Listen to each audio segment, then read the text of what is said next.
Como ustedes saben, el tratamiento moderno de la hemofilia, vamos a ver si lo logro aquí, pues se fundamenta primero en quizás, por supuesto, después de haber diagnosticado específicamente la patología, esa atención o manejo por un equipo multidisciplinario que nos permite a nosotros tratar de fomentar la salud integral de este paciente. Un ejemplo típico es este caso que nosotros pues, escuchamos y que podríamos comentar después, esa atención integral, fomentar la salud y por supuesto disminuir la morbilidad y la mortalidad de este grupo de pacientes. Por otra parte, la disponibilidad de concentrados, liofilizados, seguros, eso también un gran avance en su momento. ¿Por qué? Porque permitió el tratamiento oportuno en el hogar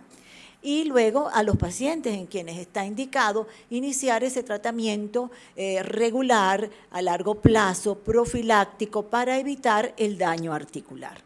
Por supuesto, aparte, pues estas recomendaciones incluyen todo lo que es el concepto de crear una organización de pacientes activa, el tener un registro de paciente y todos sus indicadores de salud y, por supuesto, el soporte económico del Estado, porque esas son condiciones, enfermedades de alto costo que requieren de una atención. Pero todos estos avances llevan a una limitación.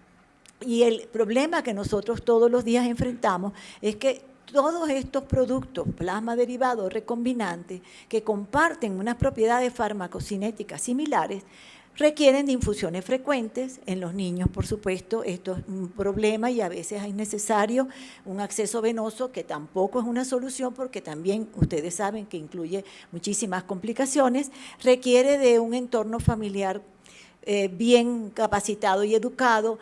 Cuando el joven ya un poco más independiente, hay problemas de adherencia, hay problemas también de falso sentido de seguridad, es decir, se sienten tan independientes que no cumplen el tratamiento, y esto, por supuesto, es debido a esta necesidad pues, que tenemos de tener infusiones frecuentes, a que estamos trabajando con factores con una vida media biológica muy corta. En el caso del factor 8, sobre todo, y especialmente en los niños, puede ser inclusive hasta menor de 8 horas. Quizás para el factor 9 es un poquito más prolongada, pero igualmente pues se requieren de infusiones frecuentes. El otro gran problema, y que vemos que afecta también a poblaciones de pacientes mayores, es el desarrollo de estos haloanticuerpos y sobre todo su manejo, y por supuesto que todos estos son, como ya lo mencionamos, enfermedades de alto costo. Entonces, ¿cuáles serían las posibilidades? Bueno, estamos a la búsqueda y eso ha sido la innovación de los últimos posiblemente años, que se haya visto más concretamente en estos 5 años, menos inyecciones, rutas de administración alternas, disminuir la inmunogenicidad, que es un gran problema como ya comentamos, alternativas para estos pacientes que desarrollan los inhibidores, cómo los podemos tratar y por supuesto siempre en la búsqueda de la cura de la hemofilia, porque si bien el tratamiento es eficaz, la prevención es muy buena, necesitamos pues progresar hacia la cura. Entonces, ¿cuál ha sido el enfoque? ¿Cuáles son las estrategias que se están trabajando en diferentes grupos? Lo primero sería, continuamos, por supuesto, que algunos desarrollos son basados en el concepto de terapia de reemplazo o terapia sustitutiva, y se han hecho algunos cambios o mejorías tratando de prolongar un poco esa permanencia intravascular de los factores. Y así tenemos que se ha tratado de disminuir la interacción con los receptores para tratar de modificar ese clearance o aclaramiento.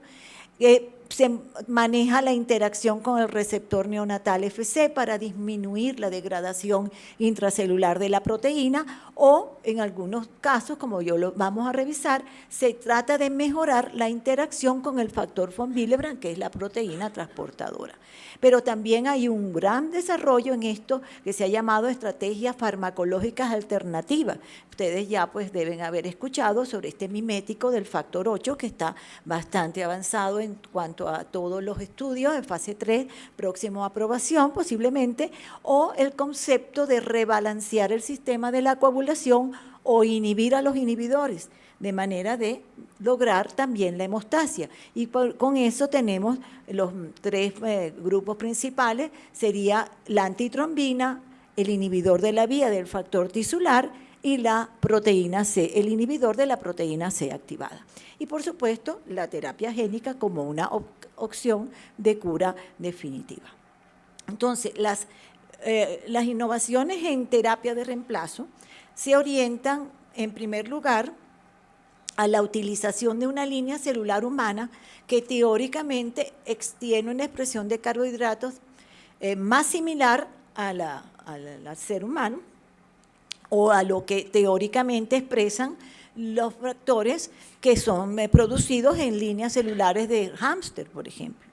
Entonces, esto podría potencialmente ser menos inmunogénica, es un factor 8 con dominio de truncado, deleted, que está totalmente sulfatado en este aminoácido, tiene mayor afinidad por el factor von Willebrand, y fíjense ustedes que recientemente acaba de salir el primer, vamos a decir, análisis interín del estudio de inhibidores con el uso de este factor 8 de línea celular humana en pacientes previamente no tratados. Y aparentemente, pues en este estudio, el porcentaje de incidencia de inhibidores es algo menor que lo que al menos fue expuesto en el estudio CIPET de la doctora Peibandi, donde 40% de los pacientes con los recombinantes desarrollaban inhibidor. Esto hay que esperar pues el resultado definitivo. Otra cosa que se menciona con este factor es que tiene una vida discretamente más prolongada, pero cuando uno ve la distribución, es lo que uno puede ver a veces con cualquier factor. Hay una gran variabilidad individual, hay pacientes que tienen una vida media más prolongada que otros, y eso lo vamos a ver en todos los grupos de análisis con los diferentes factores. Una ventaja potencial es que tiene una similar, cuando lo medimos en el laboratorio, los resultados usando métodos una etapa o cromogénico dan similares. Eso también es una ventaja con respecto a estas nuevas alternativas. El segundo factor que hace una modificación en la cadena del factor 8 es este factor 8 recombinante de cadena única, que también menciona que es mejor la unión al factor von Willebrand y que esto pudiera tener una ventaja farmacocinética, como de hecho ellos mencionan en los artículos que a las 48 horas todos los pacientes, por ejemplo, tenían más de 1% de actividad. Eso pudiera ser, hay que tomarlo en cuenta, pero recordemos que en los niños aquí también se observa que la vida media es menor, y eso también tenemos que tomarlo en cuenta si llegamos a utilizar este tipo de producto. Tanto el anterior como de cadena simple o única no fueron diseñados para extender la vida media, simplemente fueron diseñados como un nuevo factor 8 recombinante. Y bueno, es un hallazgo o en este momento decir, bueno, que algunos tienen como ventaja una mejor interacción con von Willebrand y que eso pudiera potencialmente ser un efecto beneficioso. Por otra parte, entonces, ya hay también un desarrollo de tratar de mejorar esa vida media, de prolongar su permanencia intravascular, tratando de extender la vida media. Y para esto se han utilizado dos estrategias principalmente. En la fusión, aprovechando pues este mecanismo fisiológico que es la unión al receptor neonatal FC, y para eso se utiliza el fragmento FC de la inmunoglobulina o la albúmina, que ambos usan este sistema de metabolismo intracelular. Y esto hace que de alguna forma se pueda extender la vida de ese factor que se fusiona a estas proteínas. Para el factor 8 solamente se ha desarrollado este recombinante de vida media extendida. Para el factor 9 hay factor 9 con proteína fusión albúmina y hay factor 9 con fragmento FC.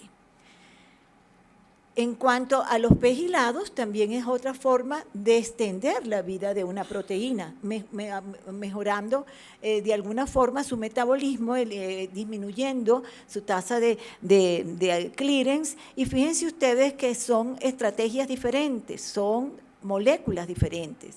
Hay una que utiliza 20 kilodalton, una molécula de pegilación de 20 kilodalton, el otro utiliza 40 y este sistema utiliza 60 kilodalton, con diferentes también sitios de unión de esa PEC a aminoácidos diferentes.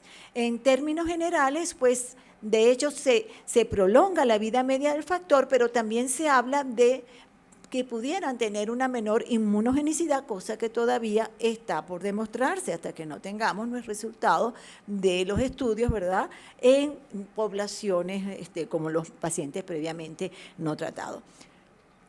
De estos factores ya hay dos que están aprobados, que es el proteína fusión FC y este factor pegilado que está aprobado ya para su uso en hemofilia A, sobre todo en pacientes pues ya previamente tratados. Tanto este pegilado con 40 kilodalton y el pegilado de 60 kilodalton todavía están pendientes de aprobación. Se han estudiado y en profilaxis tanto en adultos como en niños y casi todos los esquemas de tratamiento van en relación al factor 8 a un esquema de tratamiento posiblemente de uso 2 veces a la semana.